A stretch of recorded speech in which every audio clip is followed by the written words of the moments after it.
대한민국의 코스피에 상장되어 있는 기업 기준으로 100대 기업의 한 절반가량이 부채 비율이 이제 되게 높답니다. 절반가량이 이제 2배 이상인 거죠. 자기 자본의 2배 이상이다라는 이야기가 뭡니까? 한 200% 넘어간다는 이야기 아닙니까? 그리고 이제 전체 이제 100대 기업의 부채 비율을 따져봤더니 118% 뭐 이쯤 된답니다. 엄청난 거죠. 전체 기업들의 이제 기업 부채는요, 1978조? 뭐 대략 2000조 조금 안 되는 거죠. 어처구니가 없는 겁니다.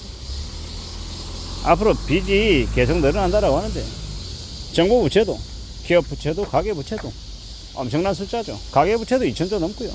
기업 부채도 2000조가 넘고. 그 다음에 뭐 정부 부채가 얼마입니까? 정부 부채도 한 2000조 됩니까? 1000몇백조 됩니까? 게다가 전세 자금도 부채잖아요.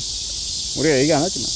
그까지 합치면 전체 부채가 뭐 7000조다, 8000조다. 뭐 엄청난 거죠. 대한민국의 1년 예산이 뭐 600몇조 정도 된다고 하던데, 1년 예산에 거의 뭐 한 10배가량이 부채인 거죠. 이걸 갚아갈 수 있나? 감당이 되나? 이런 우려가 많습니다. 물론 뭐 기업들은 한국에 지금 한국은행이 기준금리가 2.5%인데 2025년 뭐 8월에서 12월 사이에 기준금리 한 2번 내린다고 하니까, 그래 2.5에서 한 2.0까지 내리면 이자 부담이 조금 줄긴 하겠다, 뭐 이런 얘기는 하는데, 그 이자 부담 줄어드는 것과 부채가 조금씩 더 늘어나는 것과 뭐가 더 문제일지 잘 모르겠습니다. 그리고 드는 생각은요, 살아가는 삶이라는 게 다들 빡빡하고 힘겨운데 빚이 계속 늘어난다라는 건 결코 좋은 메시지는 아닌 것 같습니다. 누가 뭐라 하든 간에 빚이 좀 줄어들어야 살아가는 삶이 그래 조금은 해마다 나아져야, 그래야 사는 게 유지가 되는데, 그러지 못하는 이들이, 그러지 못하는 기업들이 너무 많다라는 게 그게 문제인 것 같습니다. 앞으로 우리가 살아가며 우리가 견디며 얼마나 많은 어려움을 겪으려나, 얼마나 심상치 않은 처지에 내몰리려나 라는 걱정들이 듭니다. 예를 들어 기업들이 부채 비율이 늘어나고 감당해야 될 이자들이 계속 늘어나면요, 다른 것들을 줄이려 하지 않겠습니까? 근데 그 다른 거라는 게 제일 우선적으로 고정비를 줄일 수 있는 방법이 뭡니까? 인건비죠. 인건비를 제일 먼저 줄이려고 들면, 그러면 이제 그때부터 이제 삐걱대기 시작하는 겁니다. 막막한 거죠. 깝깝한 겁니다. 앞으로 살아가며 여러 가지 경험하는 것들을 우리는 좀 잘 고려해야 됩니다.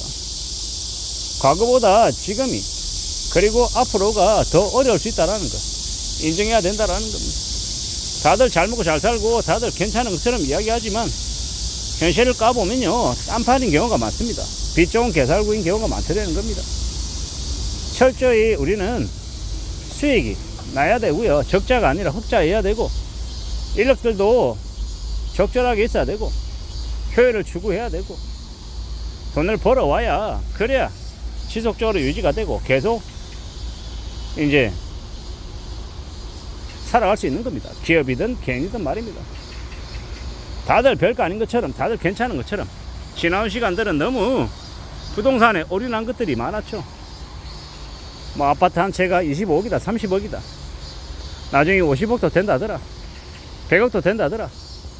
되게 말로는 쉽게 얘기하지만 그게 과연 가능할까라는 겁니다. 그리고 꽤나 힘겨운 시간들이 아마 닥쳐오는 것 같습니다.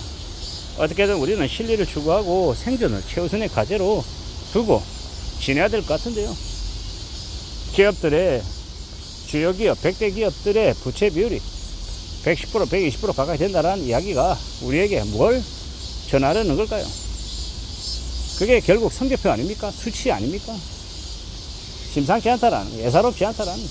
앞으로 많은 기업들이 대규모 대량 해고를 할 것 같다라는 겁니다. 586 세대들, 1960년대생들 벌써 이제 내보내려고 했고, 이제는 1970년생들도 1970년에서 뭐 1979년생까지 그들을 아마 대거 쳐내려고 기업들이 안간힘을 쓰고 있죠. 되게 씁쓸한 이야기입니다. 그 정도의 나이에 속하는 사람들이 퇴직하고 세상 밖으로 나오면 그들이 할 수 있는 게 뭐겠습니까? 최저시급에 준하는 일, 그것도 되게 험하고 힘든 일, 그런 일밖에 안 남는다라는 겁니다. 아무에게나 일할 수 있는 기회가 주어지지 않는다라는 거. 그게 불편하지만 현실입니다. 우리가 살아가는 지금의 시대, 지금의 상황 속에서 우리는 냉정함을 잃지 않아야 될 것 같고 잘 좀 궁리하면서 살아가야 될 것 같습니다. 남들하고 비교질 하지 않고요. 어떻게든 자신이 속해 있는 조직 안에서 수익을 극대화하고 돈을 벌어와야 되는 거죠. 돈 벌어오는 걸 당연하게 생각하고 거기에 초점을 맞춰서 움직여내는 게 제일 필요한 것 같습니다. 그렇게 살아야, 그렇게 지내야, 그래야 길이 열리지 않겠나라는 겁니다. 힘겹고 어렵고 막막하고 고민스러운 일들이 너무 많이 벌어지고 있는 게 지금입니다. 기업들 사정도 심상치 않다라고 얘기하니까 좀 더 궁리해야겠죠. 좀 더 따져봐야 될 것 같습니다. 어떻게 사는 게 필요할지 말입니다. 만만하지 않은데, 쉽지 않은데 너무 수월하게 쉽게 기대하고 희망하고 하면 안 될 것 같습니다. 내가 생각하는, 내가 살아가는, 내가 지금 겪고 있는 여러 가지 것들을 좀 잘 따져봐야 될 것 같습니다. 세상 사는 거는 쉽지 않다라는 겁니다. 수월하지 않다라는 겁니다. 만만하지 않다라고 말하고 싶습니다. 좀 더 두려워하고, 좀 더 염려하고, 좀 더 고민하고 지내야 될 것 같습니다. 세상 사는 삶이 다들 힘겹다라는 거, 다들 어렵다라는 거, 명심해야 된다라는 것. 자꾸 착각하면 안 됩니다. 잊어버리면 안 됩니다. 좀 더 두려워하고, 좀 더 염려하고, 좀 더 우직하게 살아갈 궁리를 해야죠. 강해져야 됩니다. 힘이 더 늘어나야 됩니다. 견디고, 참고, 이겨내고, 새로운 문제를 해결할 수 있는 문제 해결 능력과 상황을 파악하는 능력, 그리고 또 대안을 찾는 능력도, 그리고 다른 사람과 같이 협력해서, 협업해서 새로운 것들을 만들어가는 것도 말입니다. 여러 가지가 필요하다라고 말하고 싶습니다. 지금의 시대에 지금을 살아가면서 하나씩 둘씩 다듬어 나가야 될 겁니다. 좀 더 굳은 각오로, 좀 더 마음을 먹고 현실을 극복하려고 안간힘을 써야 될 것 같습니다. 기업들의 부채 비율이 늘어나고 있다라는 것, 그리고 이자 비용을 줄이기 위해서 안간힘을 쓸 텐데 전체적인 고정비를 줄이기 위해서 인력들을 대규모 해고하는 것들이 불가피할 것 같다라는 겁니다. 그러면 이제 보통 사람들, 서민들이 살아가기에는 더 힘겨운 처지가 벌어질 것 같습니다.